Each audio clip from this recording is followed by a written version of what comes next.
Jam në Muzeu Ron me Ben Prenjasin për të parë seksionin e motorëve, po do ta nis me një gjë shumë të rrallë.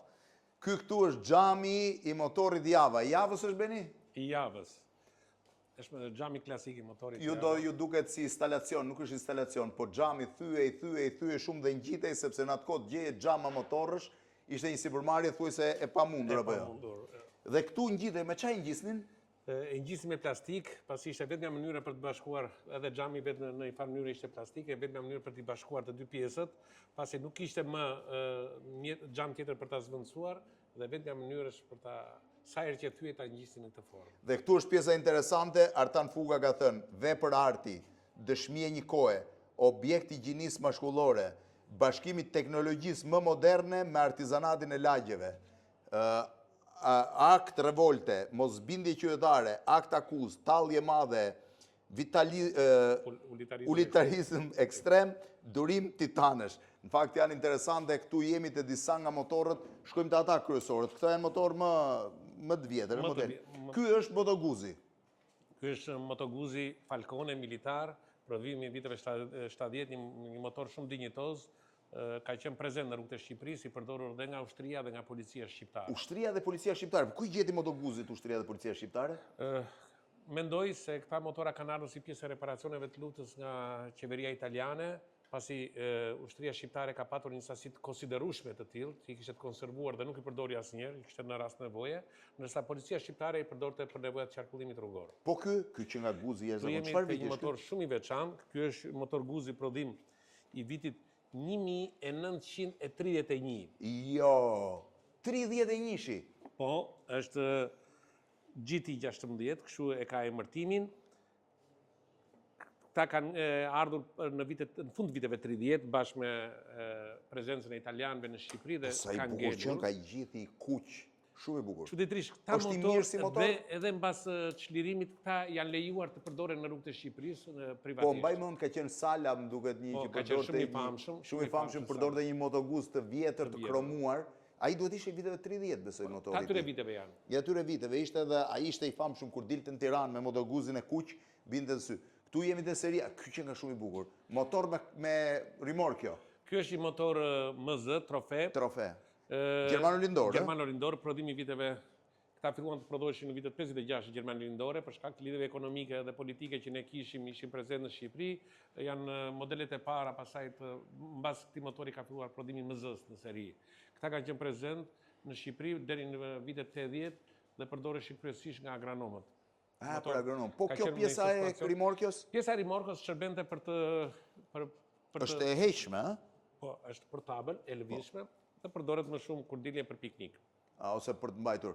Tani, prap trofej jemi këtu. Këta është një motor, këtu jemi të seria MZ-ve. Ti ke gjitha të targuara? Po, janë të gjitha motora retro, dhe janë në gjendje pune. Janë të gjithë në gjendje pune? Janë të gjithë në gjendje pune. Ky më thej që është MZ e pa përdorur kur? Ky është një motor që ne kemi marrë një diplomati shqiptar që kanë qenë në Gjermanin Lindore dhe ka ardhur nga Korça, i cili nuk ka mundur ta targonte dhe ja kemi blerë dhe kemi montuar nga Arka. Pra është pa përdorur asnjëherë. Edhe ky MZ 250.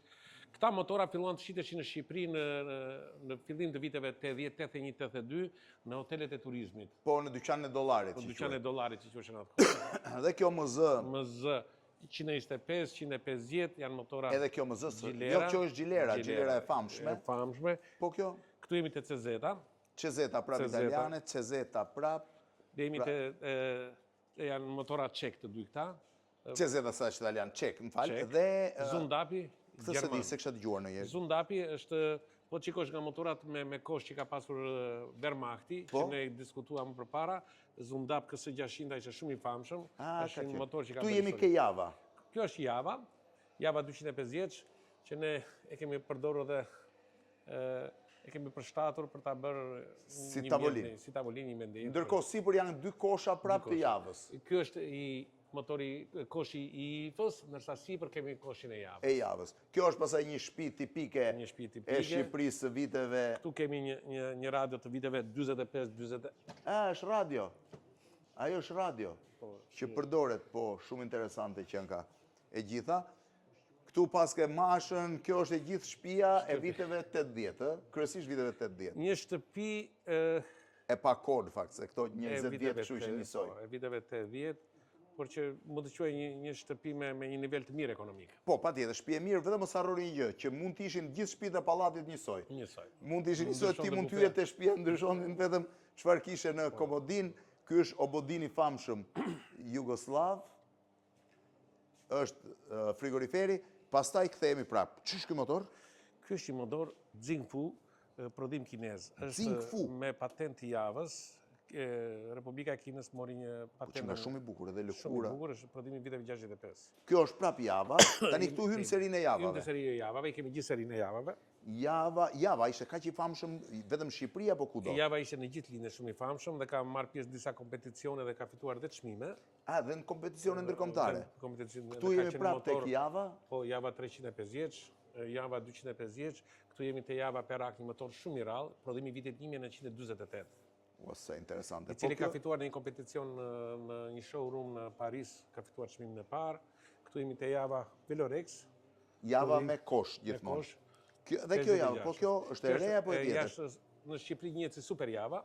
Super Java, pse? Pasi ka qenë 350 dhe është prodhimi i viteve mbas viteve 80. Ka qenë në Shqipëri mbas viteve 80 dhe ka është përdorur gjithësisht në Shqipëri. Edhe kjo është? Ky është motor shumë i rrallë dhe i veçantë. Pse? IFA. Prodhimi i vitit 1952. 1952 dhe shive çfarë? Është prodhuar 52 dhe në vitin 56 dhe pasaj ka dalë motori tjetër trofej që ne diskutuam pak më parë. Ose interesant që nga këtu kemi?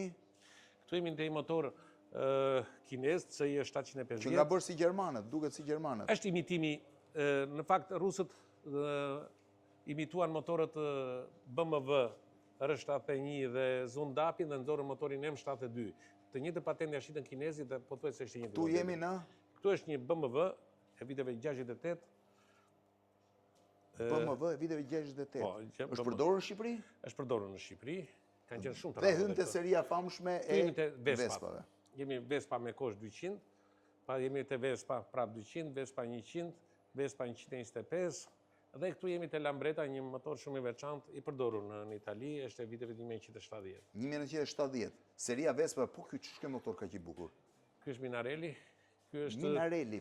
Jo, Minarelli jemi këtu. Ky është Minarelli është ajo që i përdoreshin për njerëzit me aftësi të kufizuar. Ky është një motor shumë i rrallë dhe shumë i veçantë. Mendoj se këtë motor e kanë sjellë studentët shqiptar që kanë studiuar në Hungari në vitet 50 deri në vitet 55. Duket shumë i çuditshëm, edhe shumë i bukur. Çepel. Po. Shumë i rrallë dhe i veçantë.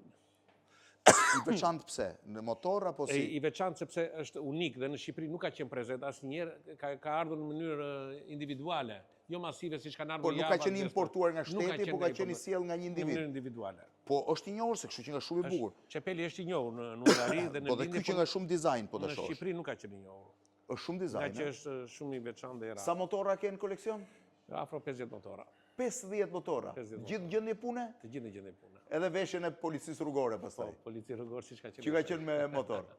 Një gjë të veçantë keni këtu. Po. Kjo është një radio me vajguri.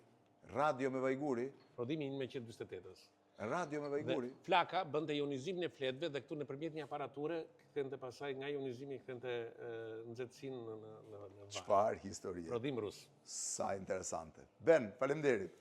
Faleminderit ju.